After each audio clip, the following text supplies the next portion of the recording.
My best friend stole my husband, so I made her the outcast. When she opened the last gift and pulled out the framed photo, the room went dead silent. I watched from across the table, champagne in one hand, perfectly neutral smile on my face. Sabrina froze.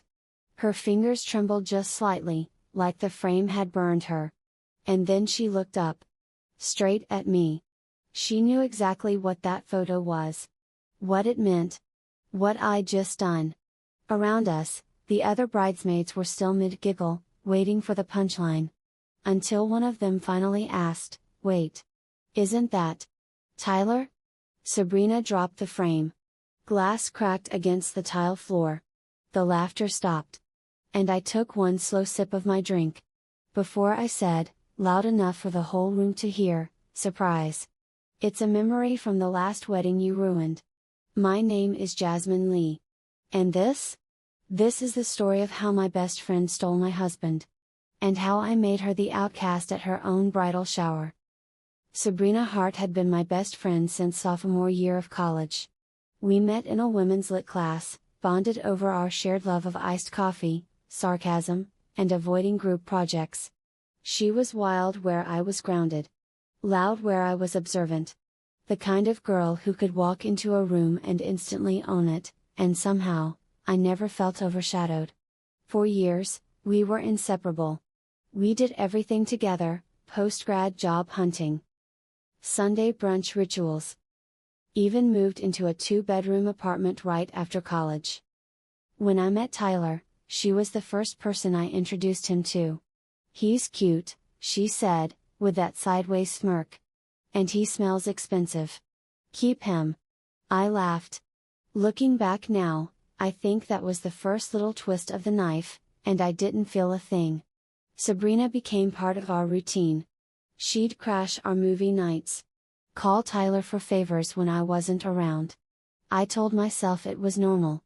I told myself it was fine. Because when your best friend and your husband get along, that's supposed to be a good thing. Right? And for a while, it was. Until the excuses started. The secrets. The stories that didn't match. Until one day, the trust started slipping like a dress 2 sizes too big. And I was the only one still trying to hold it up. The first time I noticed something was off, it was a laugh. Not mine. Sabrina's. She and Tyler were in the kitchen during one of our game nights. I was grabbing something from the bedroom, and I heard her laugh. The kind of laugh she used when she was flirting. The one she used to get free drinks. The one she never used with me.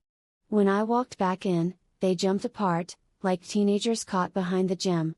I played it cool. I smiled. I asked, "What's so funny?" Tyler said, "Oh, just an inside joke." And Sabrina? She changed the subject so fast I barely had time to blink. Red flag number 1. A few weeks later, I found an Uber receipt on Tyler's phone. A ride from Sabrina's apartment. At 1:42 a.m. on a Tuesday. When I asked him about it, he didn't even flinch. She was drunk. Called me crying. I couldn't leave her like that. I wanted to believe him. But something had shifted. The way he touched me. The way he avoided eye contact when Sabrina's name came up. The way she suddenly stopped texting me as much, unless it was something public, something performative. And then, I found it. A message. Buried in his deleted folder. From her. One sentence. "Don't forget to delete this." That's it. No context. No denials. No way to unsee it. I didn't scream. I didn't confront them. Not yet. Because I knew something they didn't. I was done being the one who played fair. And they were about to learn how it feels to get caught in someone else's trap. I didn't scream. I didn't cry. I made a plan. Tyler and I were already distant, emotionally, physically, in every way that matters. So I let him drift. I let him think I hadn't noticed.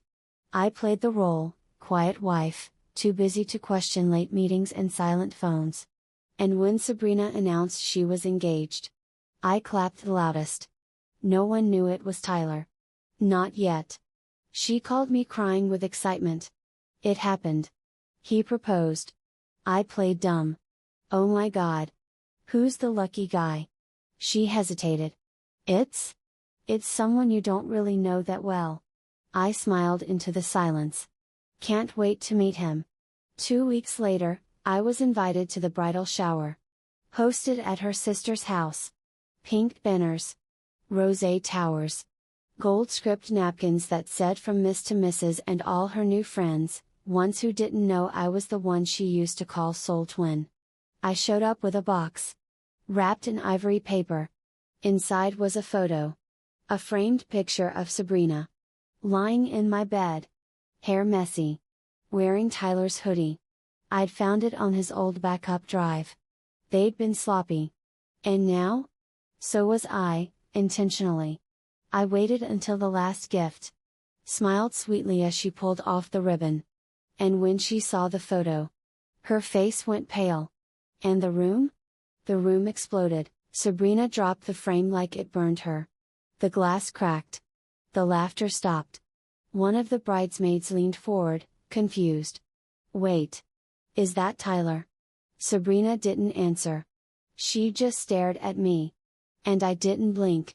I tilted my head. Took a sip of champagne. Surprise, I said. It's a memory from the last wedding you ruined. The silence was delicious. A couple of the guests exchanged glances. One whispered, "Is she serious?" And another one pulled up Tyler's profile on Instagram and said, "Wait. Isn't that her ex?" Sabrina stood up. "You don't understand," I raised a hand. "Oh, I understand perfectly. You took something that wasn't yours. And I let you. I wanted to see how far you'd go before choking on your own lies." I looked around the room. But don't worry.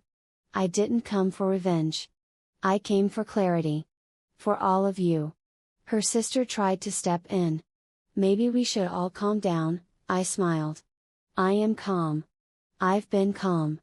Calm enough to sit on this secret for months. Calm enough to wrap it in pretty paper and put a bow on it. Then I turned to Sabrina. "You tried to steal my life. But you forgot something. You don't just get to steal someone's husband. And expect the world to clap for you in white lace and champagne flutes." I grabbed my purse. "So go ahead. Marry him. But now they all know who you really are." I walked out as the room erupted behind me. Someone gasped. Someone dropped their drink. And Sabrina? She just stood there. Outed? Alone. Exactly how I found myself. Right before I rebuilt my life without her in it. My name is Jasmine Lee. And this? This is how you turn betrayal into legacy. Thanks so much for watching. If you love a good revenge story, or if you've ever dreamed of getting the last word without saying much at all, you're in the right place. Be sure to like this video, subscribe to the channel, and turn on notifications so you never miss a new savage ending. Because around here, karma always hits different.